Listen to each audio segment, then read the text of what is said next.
Chabahar की तामीर का काम भी भारत को दिया गया, इसमें अफगानिस्तान को भी शामिल किया गया, जिसका यकीनन भारत पाकिस्तान के खिलाफ भरपूर इस्तेमाल करेगा। ईरान ने बलूचिस्तान के बॉर्डर पर अपनी फौज पहुंचा दी है और मिसाइलों की बैटरियां भी।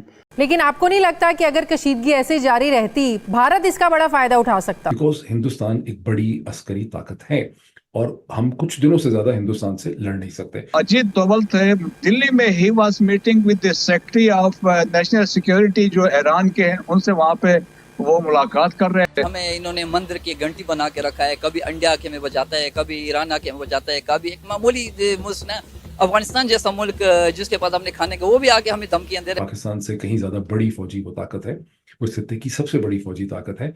पाकिस्तान की हिंदुस्तान से जितनी भी जंगें हुई है वो पाकिस्तान को बहुत महंगी पड़ी हैं। क्या करें जी, कभी ईरान अटैक कर रहा है तो कभी भारत आके दिखा रहा है, तो कभी अमेरिका डरा रहा है, तो कभी चाइना चपेड़े मार रहा है। हम लोगों की तो सुनती तो क्या बोलती भी बंद हुई हुई है इस वक्त। बट इंडिया के पास खाली फायर पावर नहीं है, इंडिया का जो डिप्लोमेटिक फॉरेन पॉलिसी क्लाउट है, इंडिया का जो स्ट्रेटेजिक क्लाउट है, इंडिया का जो फाइनेंशियल क्लाउट है, इंडिया का जो मॉरल क्लाउट है, हिंदुस्तान को दुनिया के ज़राए अब्लाग में दुनिया की हुकूमतों के साथ उसकी सिंक्रोनाइजेशन है, वो बहुत ज़्यादा। पाकिस्तान और चीन की तरफ से भारत से भी कम शराइत पर चाबहार बंदरगाह की तामीर और तोसी के लिए ईरान को पेशकश की गई थी, लेकिन उसने इनकार कर दिया। और जयशंकर जब तेहरान गए तो वहां पे ही met the president of Islamic Republic of Iran और इसके बाद फॉरेन मिनिस्टर से भी मिले थे। लेकिन पाकिस्तान की आर्मी अब हाई अलर्ट पर है। खदशा जाहिर किया जा रहा है कि ईरान की जानिब से एक बार फिर से एयर स्ट्राइक की जाएगी। अगर ईरान ने एक बार फिर से पाकिस्तान पर एयर स्ट्राइक की तो पाकिस्तान इसका जवाब अब किस तरह से देगा, इससे जुड़े कुछ सवालों पर बात करेंगे आज हम पाकिस्तान के अवाम से। तो आइए चलिए हमारे साथ। इस वक्त पाकिस्तान और ईरान के दरमियान जो एयर स्ट्राइक हो रही है, आप यकीनन उससे वाकिफ होंगे। पहले ईरान ने की, फिर पाकिस्तान ने भी उसकी जवाबी कार्रवाई की, लेकिन अब पाकिस्तान की आर्मी जो है वो हाई अलर्ट पर है। खदशा जाहिर किया जा रहा है कि ईरान की जानिब से एक बार फिर जो है एयर स्ट्राइक की जाएगी। क्या कहेंगे आप इस पर? बात ऐसे ना कि हमें इन्होंने मंदिर की घंटी बना के रखा है, कभी इंडिया आके में बजाता है, कभी ईरान आके में बजाता है, कभी एक मामूली मुल्क ना अफगानिस्तान जैसा मुल्क जिसके पास हमने खाने का वो भी आके हमें धमकियां दे रहे हैं, हम घुस के मारेंगे। क्यों हमें वो जो अपने में कोई गलतियां हैं ना तो अगले ऐसे बात कर रहा है। हम अपने आप को, क्योंकि हम एक पेज पर है ही नहीं। सही है, हमारा 60% अवाम एक पेज पर है, 40 दूसरे पेज पर है, तीसरा पेज पर कोई फौज कह रहा है, कोई ये पार्टी, कोई उस पार्टी। हम पार्टी बाजी के पीछे लगे हुए हैं। सही है, हम मुर्गियां लड़ाने के पीछे लगे हुए हैं। तो अगले तो इस तरह करना ही है। ईरान ने तो हमें बचाना ही है, क्योंकि उनमें इत्तेफाक है। आप ईरान पे चले जाएं, आप उनमें खुद गया हूँ ईरान, आप उनके मज़ार पे चले जाएं जी, एक साइड पे शिया जाते हैं, एक साइड पे सुनी जाते हैं। वो आप इसमें ये बात ही नहीं, उनके जहन पे भी नहीं कि यार मैं तुम्हें मारूं, तुम मुझे मारो। हमारे मुल्क में जब इतने फिरके में, हमारे तो मोहल्लों में मस्जिदों में ताले लगे हुए हैं जी, तुम किस फिरके रखते हो, तुम वहाबी हो, सुन्नी हो, शिया हो। हमने इस फिरकों में पढ़े, हम तो अगले ईरान तो बचाना है, तो ये अगले ने जी। तो मैं कह रही हूँ ना कि हम लोग इस्लामिक कंट्रीज ही आपस में लड़ने लग गए। दुनिया हम पे हंस रही है। हम तो कहते हमने यहूदियों से लड़ना था और हम लोग आपस में ही लड़ी जा रहे हैं। पता है सोशल मीडिया पे ट्रेंड चल रहा है Islamic republic versus Islamic Republic.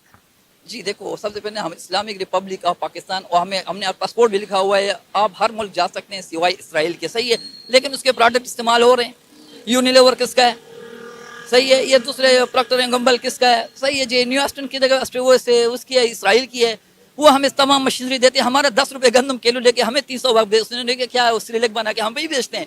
सही, हम खा जाते हैं अगले खुशी से। लेकिन जब बात आ जाए तो हम दीवारों पे और हम नारे ये लगाते हैं जी इसराइल का बॉयकॉट करो। इसराइल का बॉयकॉट करना तो अपने प्रोडक्ट से तमाम हट रहे ना, खाली बातों से नहीं, हम बातों से कर रहे हैं जो भी कर रहे हैं। सर अब आप ये देखें ना कि हमारी किसी इस्लामिक कंट्री के साथ नहीं बनती, किसके साथ बनती है हमारी? आप दुबई देख लें, आप सऊदी अरेबिया देख लें। पिछले दिनों दुबई ने 950 पाकिस्तानियों को लात मारकर यूएई से बाहर कर दिया। सऊदी अरेबिया हमें वीजा नहीं दे रहा। वो कहता है जी हमारी जेलें पाकिस्तानियों से भरी पड़ी हैं। पाकिस्तान यहाँ पर हज और उम्रा करने आते हैं, बाद में यहाँ पे भीख मांगने लग जाते हैं। मतलब आप देखेंगे कोई एक इस्लामिक कंट्री इस वक्त हमारे साथ स्टैंड कर रही है। आपने बात की कि हमें कभी अफगानिस्तान कुछ कहता है, कभी ईरान कहता है।